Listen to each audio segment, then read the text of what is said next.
hunting, fishing, cooking, camping, conservation, travel, gardening, photography, family. family. Family. This is the Outdoor Rules Podcast.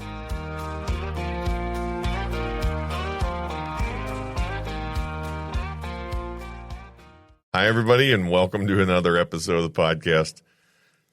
We got a couple guests with us today that we've kind of been hinting at for a while. Why don't you guys go ahead and introduce yourselves, and then we'll talk about how this all fits together. I'm Dale Snyder. I'm Denise Snyder. So, you guys are married. Yes. Yeah. It's funny in our family, like I always think about people in terms of like aunts and uncles. Like, and I feel like you guys are aunts and uncles to me. But Dale, you're one of Dad's cousins, right? I am Randy's cousin, yes. Yep. And how long have you guys been married? About 45 years. Only 45. Yeah. No. Seems like a lot longer, but no, it's only 45. Probably especially to Denise, I would imagine. Yes, right. Longer for her. Were you married in 80? 79. 79, so I could remember it. Because I'm 45, but I was born in 80. So you must have been married like in the second half of 79. Yes. Nice. So I was a little baby. Probably was I at the wedding?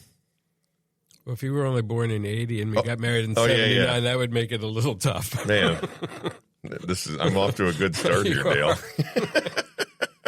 Unless I'm confused. I was there, but I was on the other side of being born. Yeah, I think so. Yeah, right. So, Dale, one of the things we've heard from family is that outside of like the episode with Jane and Lana, we haven't talked a lot about the rule women. So again, this is Dad's side of the family. You know, we still have Uncle Sim and Uncle Dick with us, and of course my grandpa, Dad's dad, Grant, and then a few of his brothers that have also passed, Wilmer and Guy. And so we've talked sort of more about the rule men, but talk a little bit about your mom. My mom was pretty amazing. She kept us, we lived on a farm, so she was a typical housewife and spent all her time in the garden and making and cooking, just like her two sisters. And from her mother's perspective, she could never understand how her sisters got so much done. And they, looking at her, couldn't figure out how she got so much done. So I think they were just very industrious, and they used everything they had growing up in the Depression. I mean, we had stuff that, plastic bags. My mother would save plastic bags, and you'd go by our house, and the whole wash line would be full of plastic bags she washed. So we probably kept everything. After their third or fourth use. Yes, it'd be pretty embarrassing to go see a whole wash line full of plastic bags like we didn't have anything. But they utilized everything they had from their past. Yeah, I think industrious is the right word. They were, I mean, I think as a whole, the rules were industrious people, but I think the rule women especially so. Like I marvel at what they did. Amazing what they accomplished. It really is what they had, and yeah, and they all were amazingly skilled, in some similar ways, but then in different ways too. So your mom was Verna. The story I always think about when I think about your mom and her name is Pop Grant. I think it was Pop Grant. That's how I've heard it said. He started a new grade or started with a new teacher. I don't know if he was going from, I don't know how the change was happening, but he went to school on the first day, and the teacher said, "You're Verna's sister," or I'm sorry, "You're Verna's brother." Mm-hmm. And he said, "No, I don't have a sister, Verna." And she said, "Yes, you do." And what did he say, Dale? He said, "I have a sister, Werna." Werna, because the Pennsylvania Dutch accent is Werna. The V's. Right. My mother was always angry at one of my father's sisters who named her daughter Vicky and Valerie. Oh, yeah. And that really had her messed up when she tried to work with that crew. So, Yeah, I always thought of her as Aunt Verna, Aunt Verna.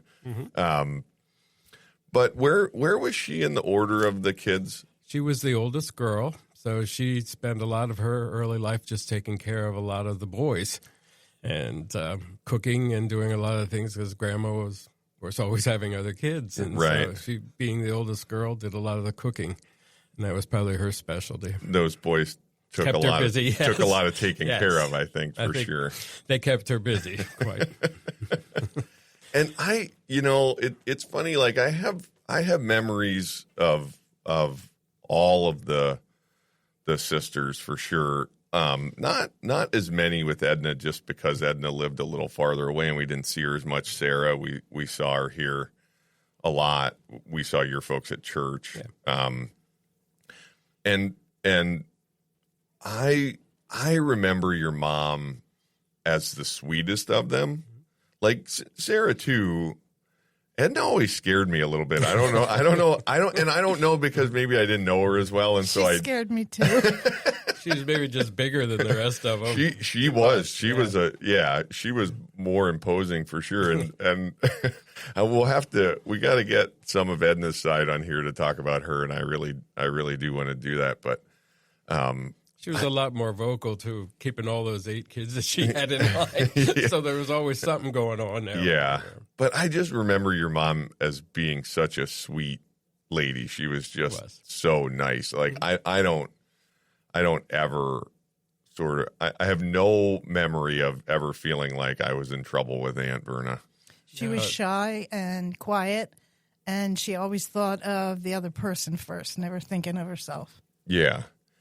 And I think one of the things that surprises me about her, obviously really since some of this podcast stuff started, there's things I've learned.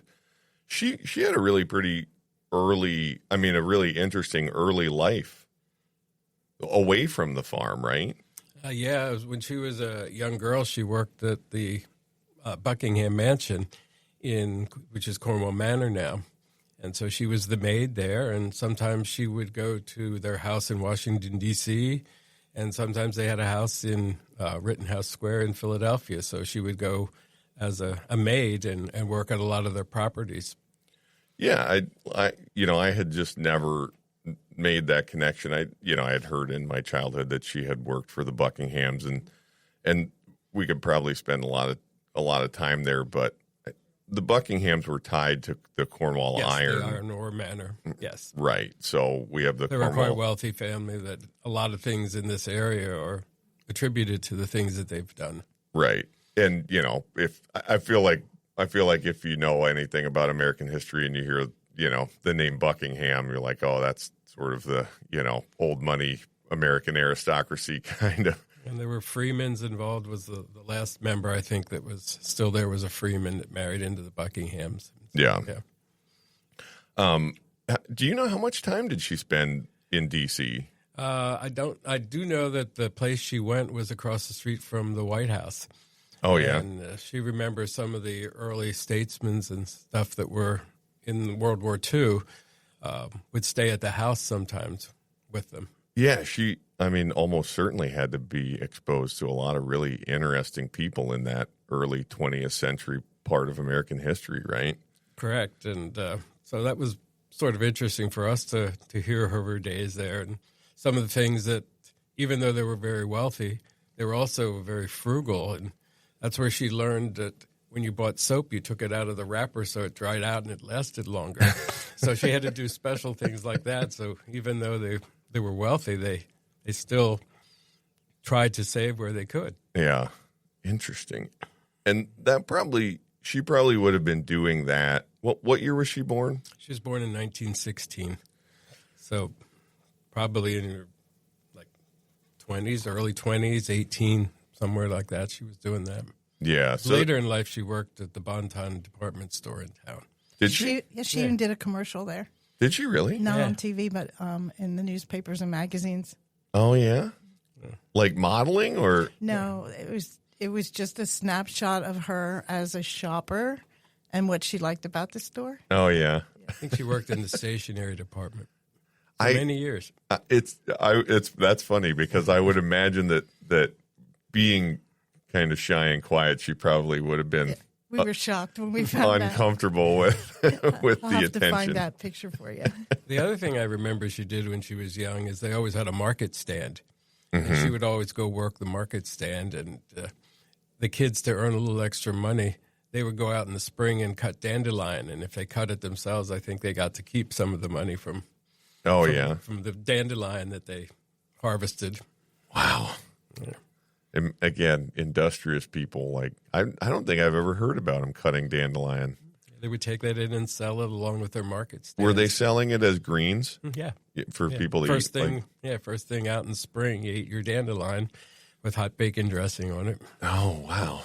See, there we go. We got to try to reprise that for a family reunion sometime. It was so bitter. I don't know. But I guess it was healthy. So, I'm sure it was. It was the first green you got in the spring, and if it was Depression era, you were going to eat anything you had. Never a bunch of family mouths to feed in that family. Yeah, for sure. You pick it when it's younger, and then it's not as bitter. I know. I was going to say that though. Like I've always heard like, oh yeah, if you get it, right when it sprouts, then it's good. But every time I've ever tasted dandelion, I still think it's really bitter. I hated it growing up, but now I get hungry for it. Oh, do you? It's just like a memory back from your youth that brings back good memories of growing up on a farm and things like that. Yeah. Yeah, so she probably how old, do you know how old she was when she married your dad? She was 35. So they got okay. married really old, so I always think it's a wonder I was here. Right. Yeah, so she probably would have been in Washington, D.C. during World War II, is that right? Mm-hmm. Could easily have been. Yeah. And talk a little bit about your dad. My dad was probably the most humble person I ever met. I never heard an unkind word come out of him, and like at his funeral, they called him like the salt of the earth because he just worked and worked. He worked the 80-acre farm that I grew up on, and he had a full-time job at the VA hospital. He was in the butcher shop there. And so, I didn't know that. Yeah, so when he came out of the service, out of World War II, he was injured at the Battle of the Bulge, and he could use his time in the Army for part of the time that he worked for the government. So the whole time he was there, most of his life, he started out when the VA hospital first started here in Lebanon. They had lots and lots of land, and they raised their own crops and cattle to feed the soldiers that were in the hospital. And the longer he was there, it got to the point where they were buying the meat, and then they were buying quarters and halves. And eventually, toward the end of his time there, he worked more in the dietetic department because most of the meats already came in prepackaged. But he retired from there, and he worked a long shift there. He'd get up at 2 or 3 in the morning, go in to prepare the foods for the soldiers that were in the hospital, and then he'd come home and work the 80-acre farm. So I could never understand why he never wanted to play baseball with me when I was growing up, but now as an adult, he was exhausted, and I know why now. Right. But, yeah. We called him Pap. Yeah. And Pap came and lived with us for a little while, about 3 months, because he had been in a bad accident. He was hit crossing the street to his sister's house, and he was injured very badly. And at that time, he was already in his 80s, and they weren't sure he'd walk again.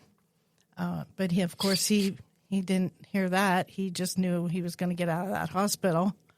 And he came to our house. We had a hospital bed there for him, and he was okay while we were at work. We'd stop in and check on him, and half the time he wasn't in his bed. And then one day I found him in the backyard with a lawn chair, and there was no lawn chair in the yard. He somehow hooked it on a walker and made it to the back of the yard and was actually painting the patio. So that sort of tells you a little bit about Pap. If you want to know about Pap, he was supposed to never walk again, but there he was painting our patio. And one day in the 90s, we had a bad snowstorm, and he lived by himself after my mother passed, and he wouldn't answer the phone. And we thought, oh, my gosh, what happened to him? He was on the porch roof shoveling the snow off in his 90s. On the porch roof. I said, well, what if you fall, Dad? He said, well, then I fall. Yeah, and that's how it is. So Right. And he was chopping wood in his 80s. Just kept himself busy all the time. Dale was supposed to go outside and help him with a tree they cut down to move the wood out to the barn. And these were awfully big logs. And Pap said, I did it myself. I didn't want you to get hurt. And even if I would have stacked it, I wouldn't have stacked it right. He would have restacked it anyhow. Yeah. That's just how it was. But, Yeah, I remember him just kind of like your mom, just being a really kind person and always being really nice to us as kids. And one of my favorite stories about my mother is we had 2 young boys, and she was tending them one day, and they came home from day with Grandma, and she said, we were really scared. Grandma swore at us. And we're there. I said, I never heard my mother swear. And they said, well, she told us to get up there on that damn port. And she meant the Davenport for a sofa, but they thought she was swearing at them. But she was just telling them to get up there on the sofa probably to keep them apart because they were always in something. Right. Yeah, that would have been very out of character for your mom to have. Yes. She was so embarrassed that they thought she even swore. So Right. Just how she was. You mentioned that your dad was at the Battle of the Bulge. What do you know about his service? I know he got a Purple Heart there. He came in at Normandy, but he wasn't one of the first waves. He came on later during that time frame and made his way through Belgium into where the Battle of the Bulge was. He was a little feisty guy. He was carried the radio. And he told us that while they were getting shelled by the Germans, he saw a guy in the foxhole near him or with him. I can't remember that part. He was in there. Pap was delivering blankets and things to soldiers further away because he was so fast, and he could run and avoid things and get back in time. And when he came back, there was actually a lot of explosives going on. So he saw the hole, and he was going to dive in there, and there was another man in there. So he dove in with this guy, and shrapnel came down on both of them, so they were both injured. When things slowed down, Pap came out and carried that guy miles till they came to a barn somewhere and could get help. And then he immediately turned around and started to run back to get whatever he thought he was going to do next, and they said, you can't go. You need help. And he said, no, I'm fine. But they forced him to stay. They loaded him on airplanes. And he told me all about what that was like inside that type of an airplane for wounded soldiers. He was just mad because he had more work to do, and they were taking him to a hospital. Man. So he got his Purple Heart during that time. Yeah, so that was Bastion, Belgium in December of 1945. Was when that battle took place, the last big German offensive of the war, yeah. He said he still wonders so often about that other man. He just wants to know if he made it or not. And maybe someday when he dies, he'll find out. Yeah. Well, yeah, I mean, what a piece of service that really was. And so all of you guys grew up hunting and fishing, and when my dad came back from that, he never hunted anymore. Oh, yeah. So I didn't grow up with that same background that most of you did. Yeah. Did he hunt before the war? Yeah. But guns just after the war, he was... You can't imagine what they went through. Well, right. Yeah. Hard to... He never really wanted to travel either, so... Oh, yeah. He wanted to stick around home and stuff like that. So getting him to go anywhere, He had seen enough of the world. Yeah, he didn't really need to do any of that. Right. Well, he's gone now. Yeah. But yeah, thank him for his service nonetheless. Pretty incredible thing. And so, what year were you born, Dale? I was born in 1953. So 2 years after my folks, right? So you're really close in age to Dad. Mm-hmm. There's a whole lot of you cousins, right? Yes, there's over 20 of us, yes. Yeah. So it's a crew. Right. So I was an only child, so my cousins were my outlet, though. Yeah. Because I didn't have anybody else to play with, so I couldn't wait till cousins came to visit. Yeah.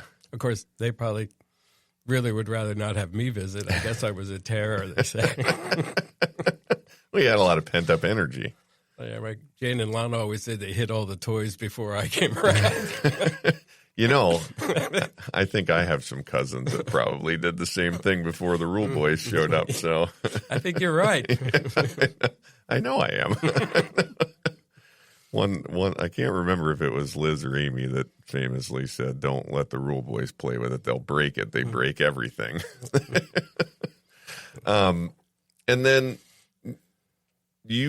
where did you go to college? I went to college at Millersville. I went to be a teacher. I had a degree in social studies with a geography emphasis. So. And where did you guys meet? We met at a petting zoo, oddly enough. Oddly enough. Yes, and then spent our whole life working around animals. At least I did. Denise went off and did some other things in between there, but she eventually came back and helped me out at the zoo. Always had a volunteer, so I was always there anyways. That's what I would have really liked to do. Like Dale, I would have loved to have all the positions that he had, but my parents sort of led the way and told me what I had to do in my life. But once I was married, I was very involved with the zoo as well until I became left my other jobs and stayed at the zoo all the time. Yeah. Yeah, when we got married, Denise was a welder. She's a certified welder and made steel buildings. So I remember that. I mean, that's kind of like when I tell people about you, that's part of what I tell them is. That was a fun job too. Was it? Yeah. I did everything at that plant. I tried every job there, and it was great. I loved driving the mobile equipment. Oh, yeah. Loading trucks, and yeah, that was better than the welding. The welding was fun at first, but, it's not always the best air to breathe in. No, that's hard work. Yeah, it was hard work. Yeah. That's one of the reasons I married her, because I figured I was really mechanically inept, but I figured she could fix everything. There you go. Whatever went wrong around the house, the car, she could take care of all that stuff. So not a bad plan. It didn't always work out so good, but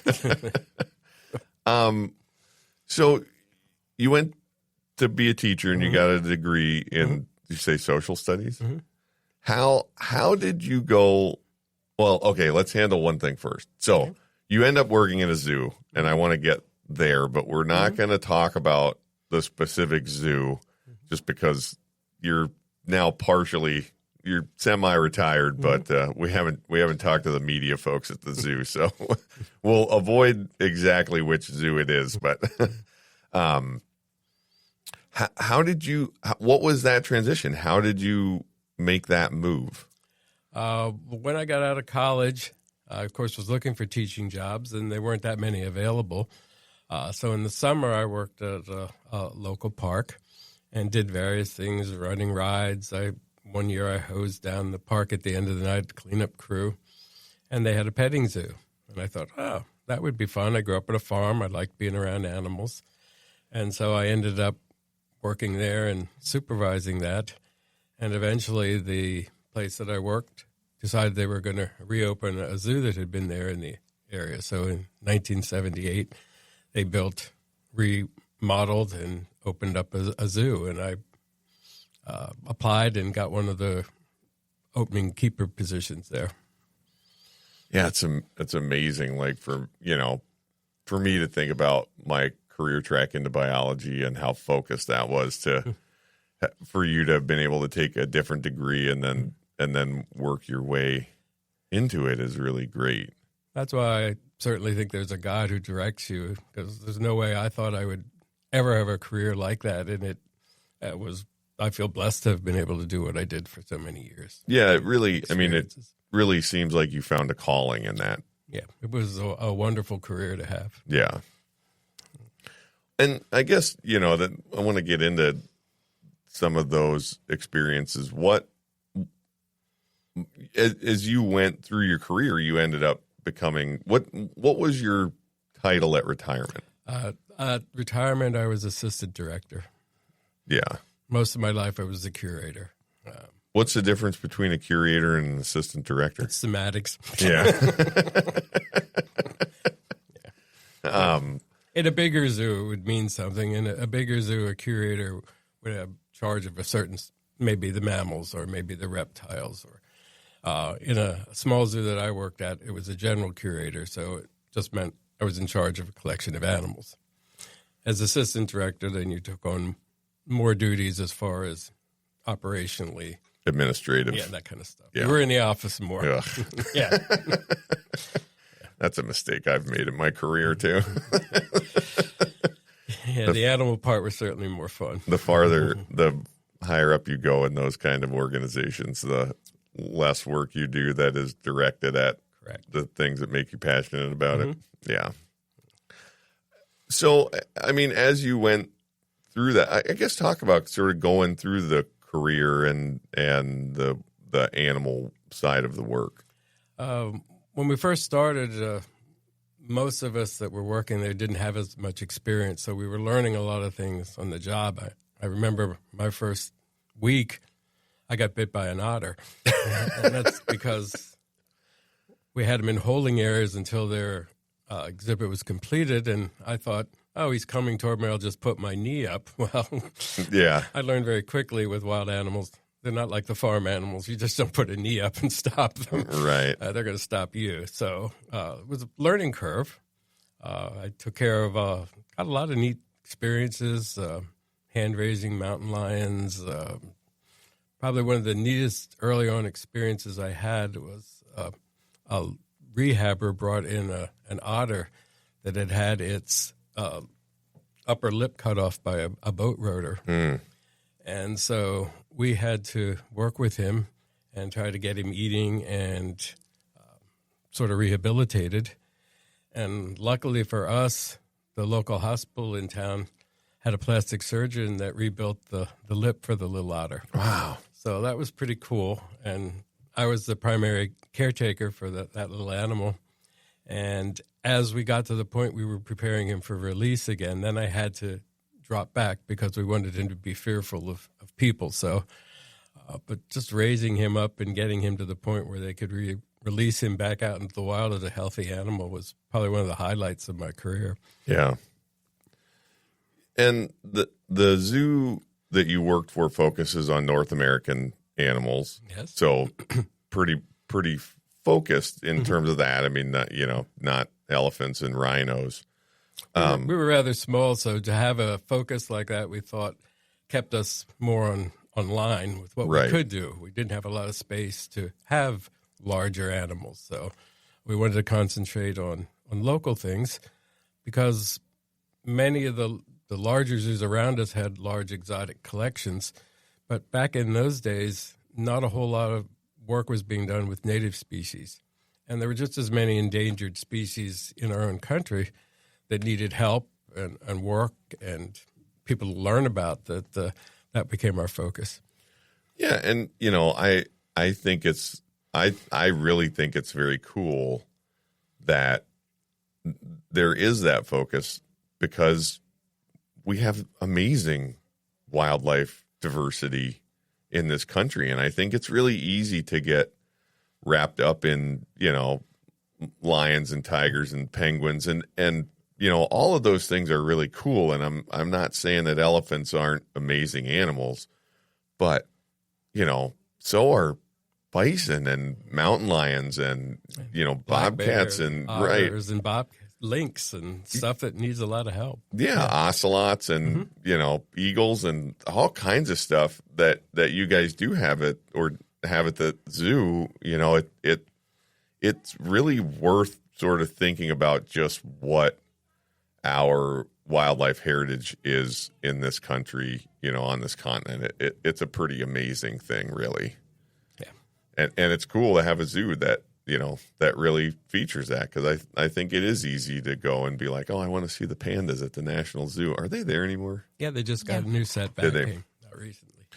Yeah. And again, not knocking that, but it's a special thing. It's a different niche. Right. And there's room for all those kinds of things. So yes, we've thought that we filled a particular niche.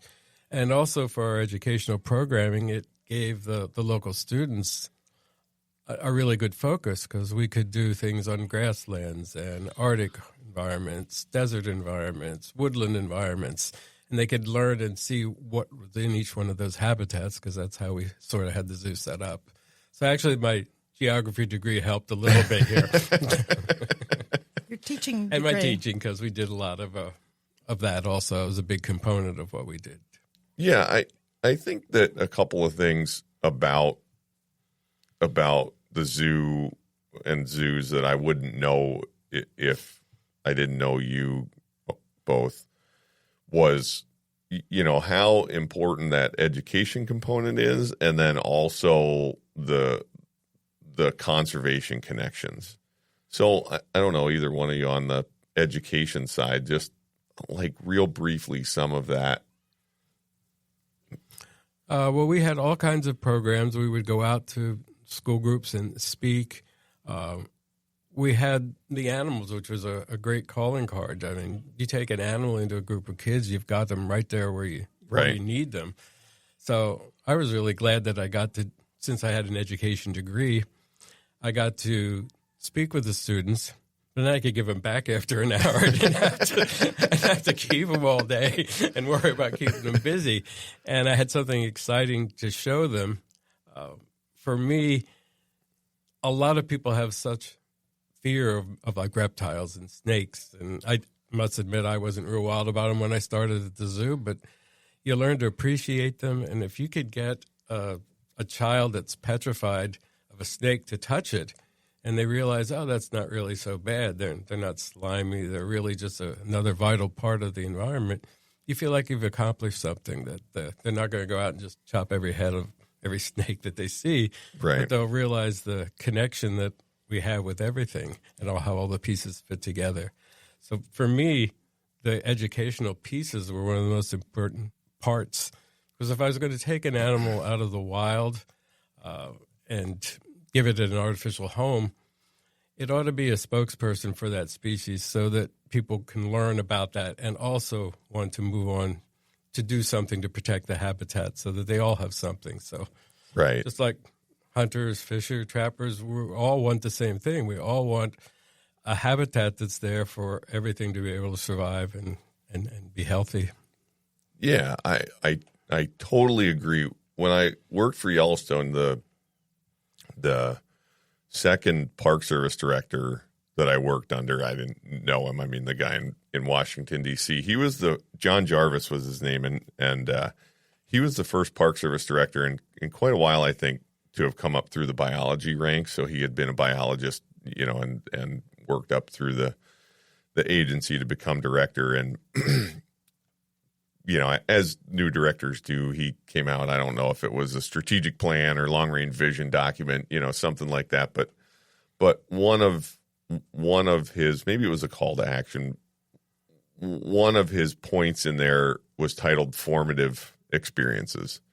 That part of the mission of the Park Service was to provide formative experiences to do exactly that, to connect people to wild places. And, I think at Outdoor Rules, we talk a lot about fishing, right? Kids going out and catching that first bluegill or stock trout or, whatever it is, that's a formative experience that helps to create that connection.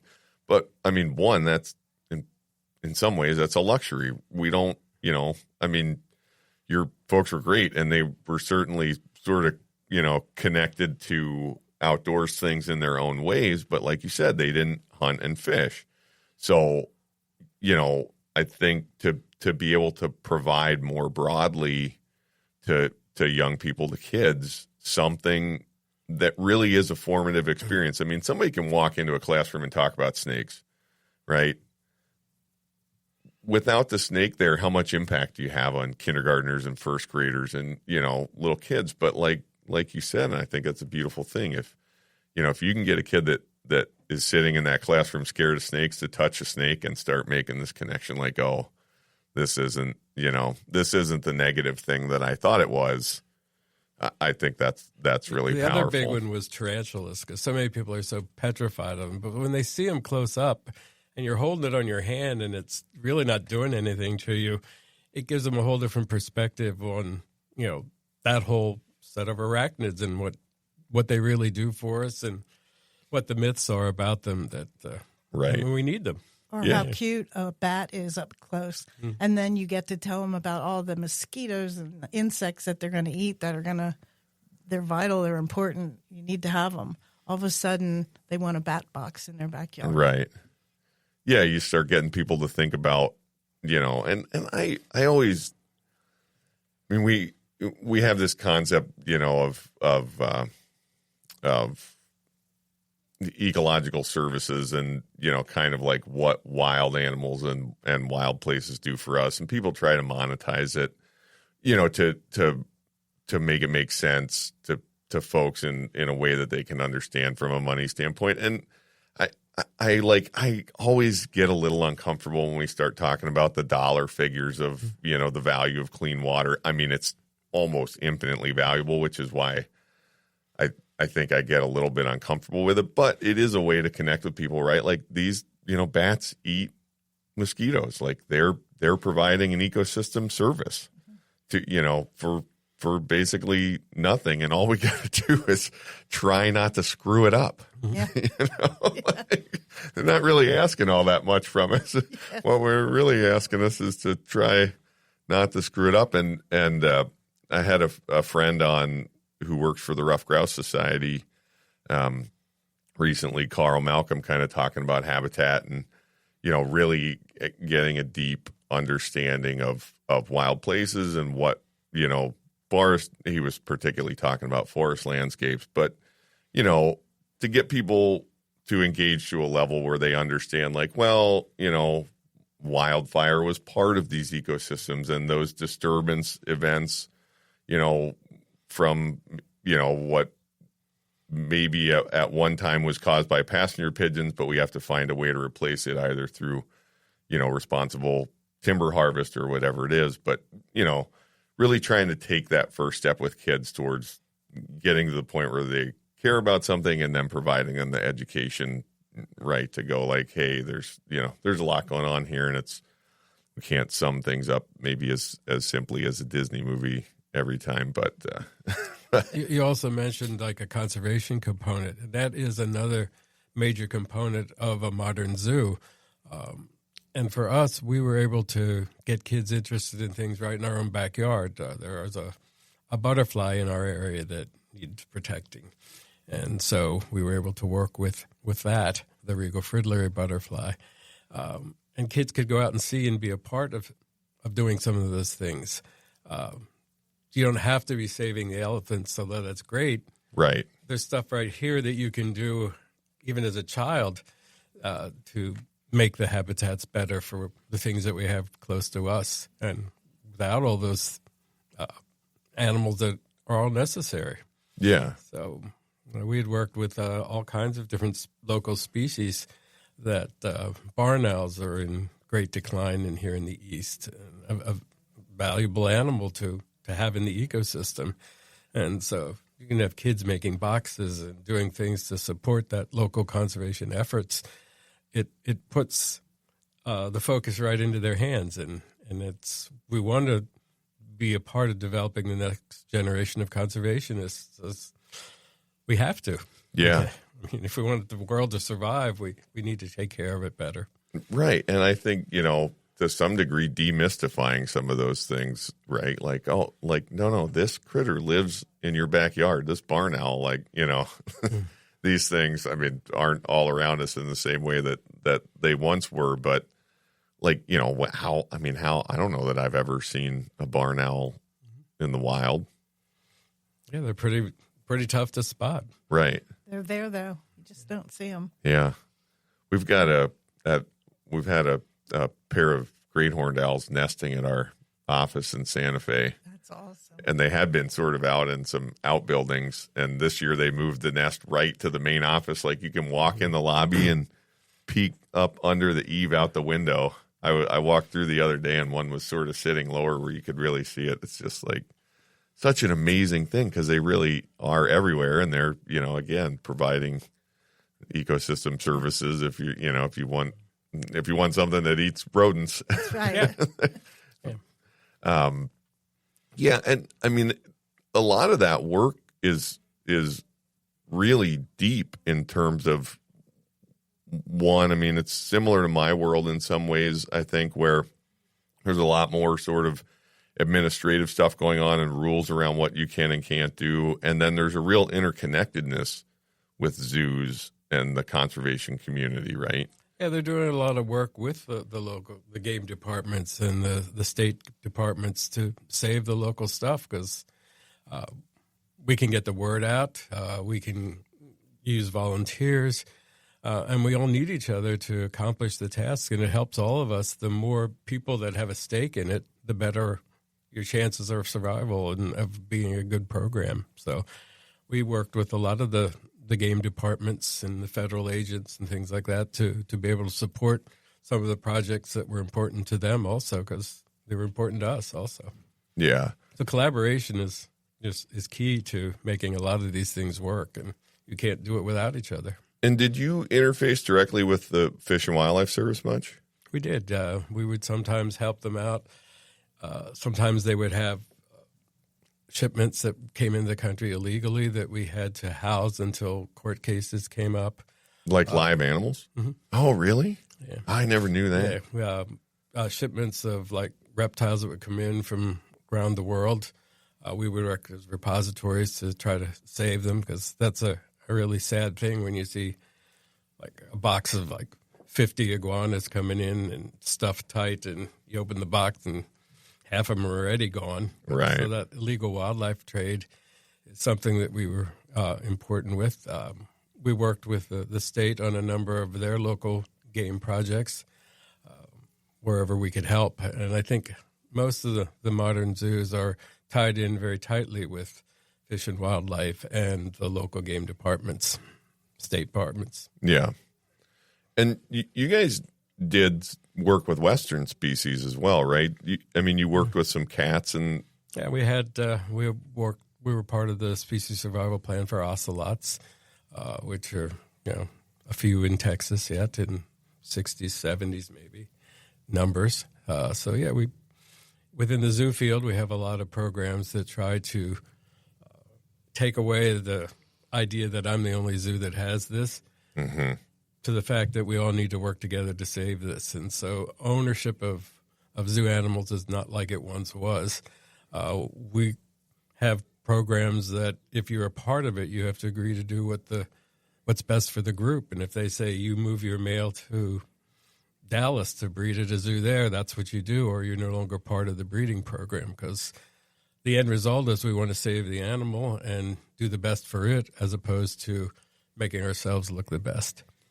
Yeah, I think this is one of those things that surprised me as I got older and we talked more and I learned more about what you did there. Is, in wildlife management, we really think of things in terms of that public trust doctrine, right? Like the land might belong to a person or an agency, or the federal government or whatever, but the wildlife itself is a public trust resource. That's kind of the foundation to the North American model, wildlife management, that the critters are the public trust resource. And not surprisingly, the way most zoos started, it's like the animals are this privately owned thing in the zoo.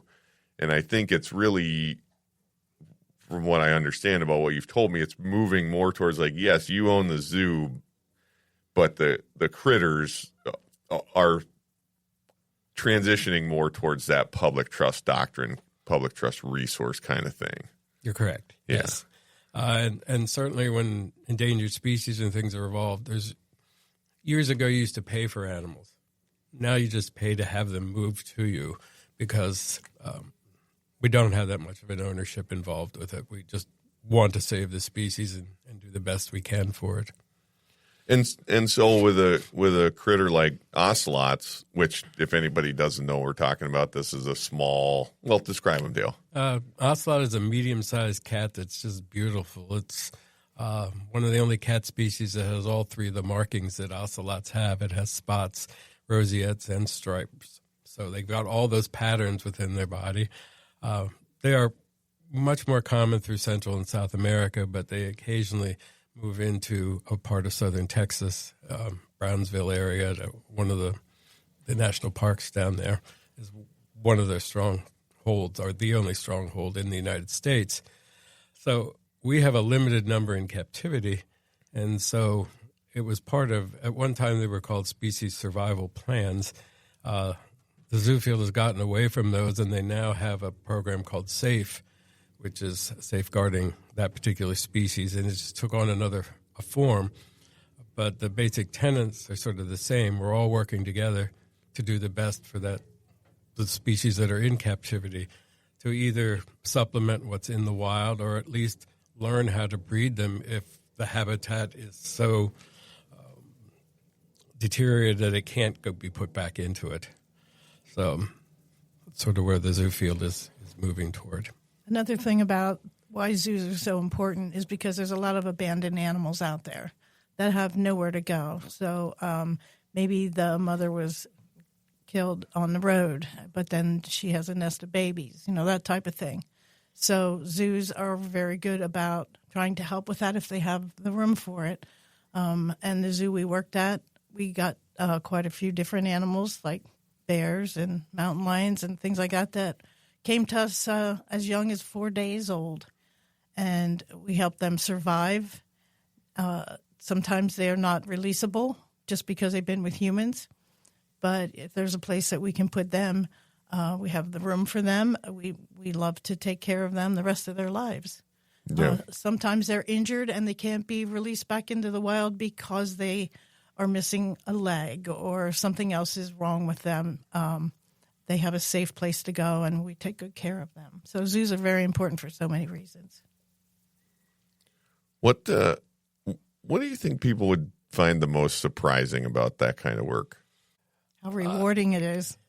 I think the perception many years ago was that a zookeeper was just an untrained person that just sort of liked animals.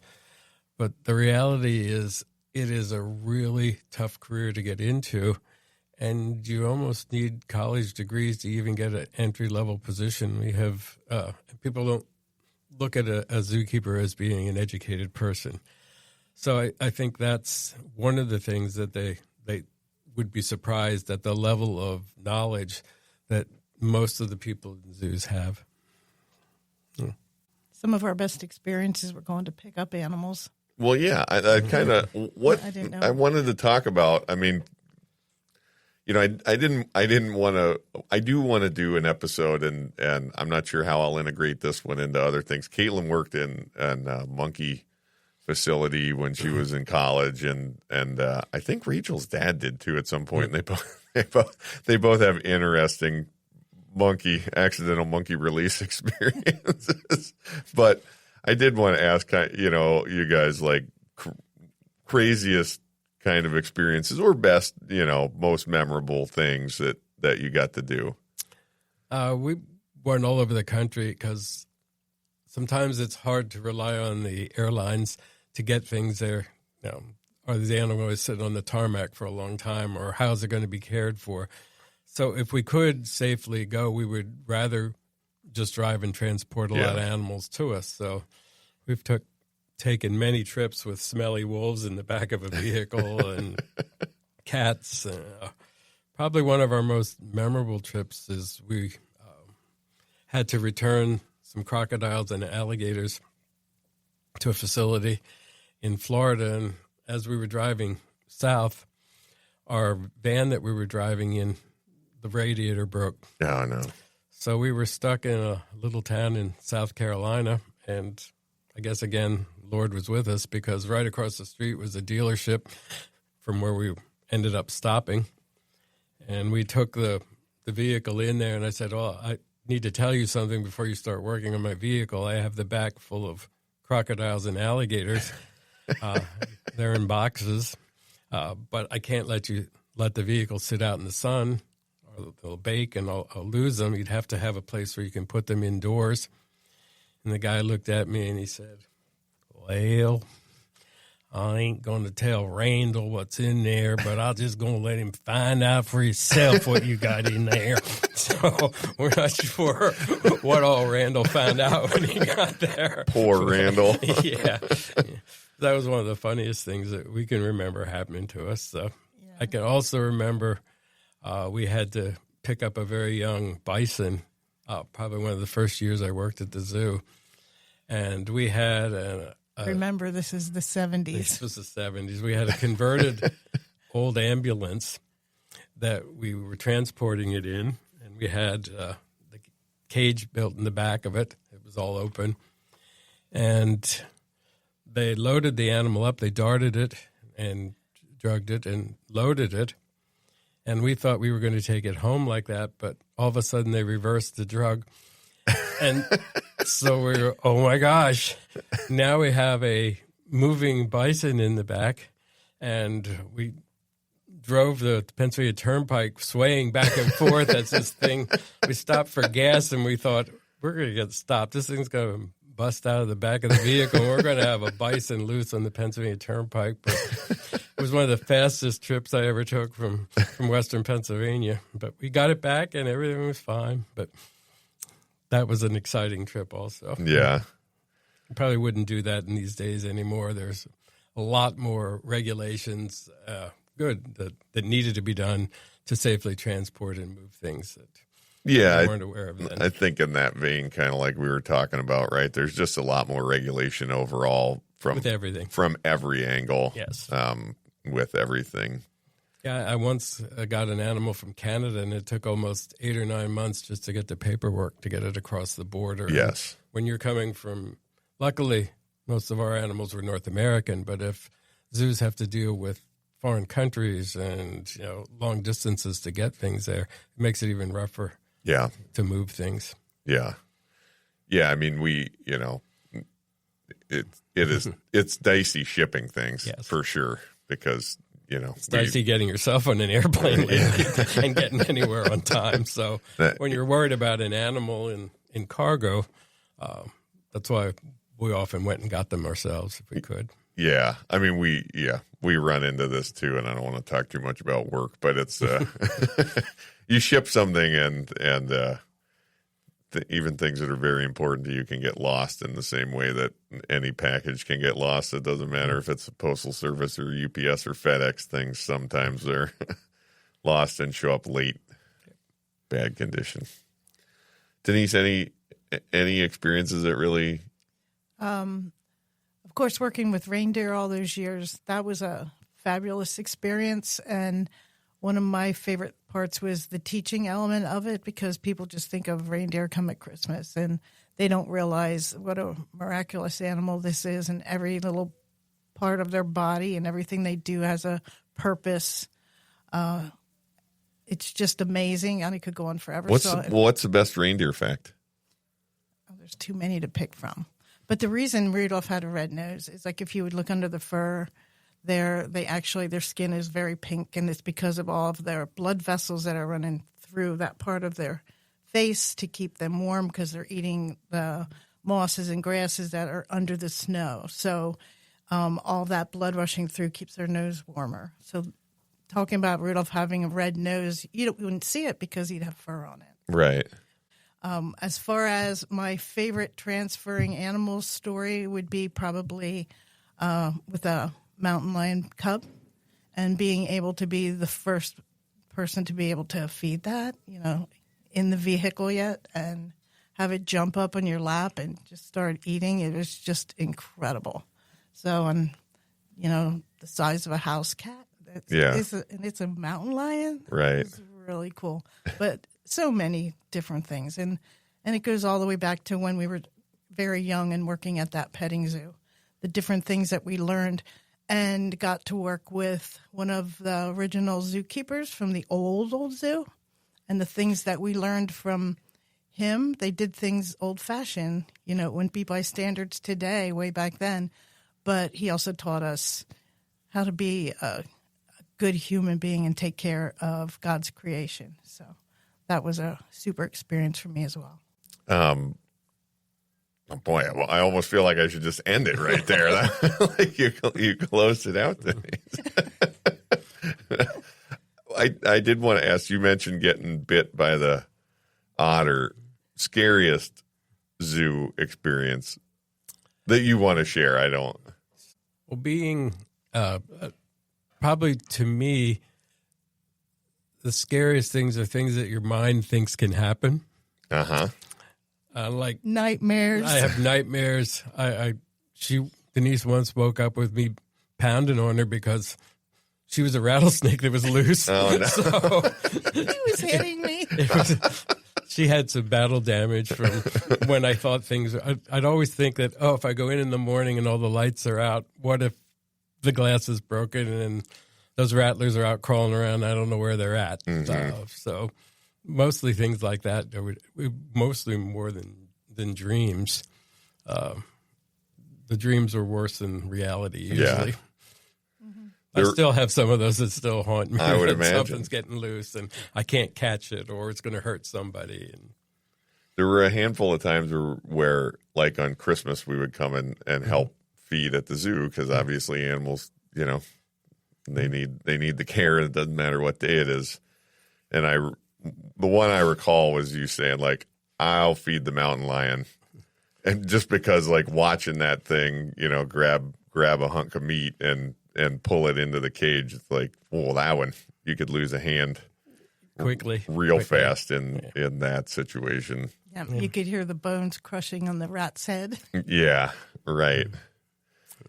Yeah, it's such a cool thing. I mean, it always amazed me. I had to move all the way across the country to pursue this career, and it's amazing that you all have managed to do something that you're so passionate about and still. We just sort of fell into it too. We never even planned our life this way. Well, I always wanted to work at a zoo my whole life. I always drew pictures of reindeer and mainly reindeer and other animals, but my dad said there's no future in it. Dale, I always wondered how you managed to get Denise to marry you. And I still don't know how that happened. I think she might have married the zoo. I'm going to be honest with you. That might be how it worked. It had a lot to do with it. He also told me that since his parents lived in a farm, I could get a giraffe. Oh, there you go. I still don't have a giraffe. You try anything when you're right. We all make promises, don't worry. I do look back, and when I was growing up, it was just me. So we had tons of cats. So I looked back. I kept records on all the cats. I had them. Did you named really? When they were born. I had a little chart on all that stuff. So it's sort of prepared me for what I ended up doing. Nice. Oh, that's hilarious. Dang cats. Well, thank you guys so much for sitting down and doing the podcast. Denise was really excited to do this. Yeah. I wasn't sure we were going to get you back out here. Well, thanks for having us. Yeah, It was No. fun. We're just so happy to see you. Oh, thank you. I got to say that Denise has always made me feel as good about myself as anybody in the world. She always has a compliment for me. It's because you're so cute. Oh, That's God. how she is. That's how she is. All right. Well, thanks so much, guys. Thanks, everybody, for listening to the podcast. As always, you can find all of our content on the website, www.outdoorrules.com. We're on Instagram @OutdoorRules. We got the Facebook page. We would really love it if people would leave us a like or a comment or recommend us on any of the podcasting platforms, Apple Podcasts, Spotify, and now we're on YouTube too. So thanks again, guys. Thank you.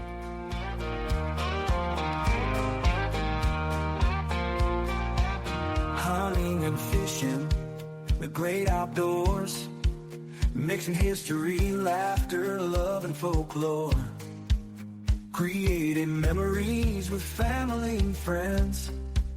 These are the trophies that matter in the end. Outdoor Rules.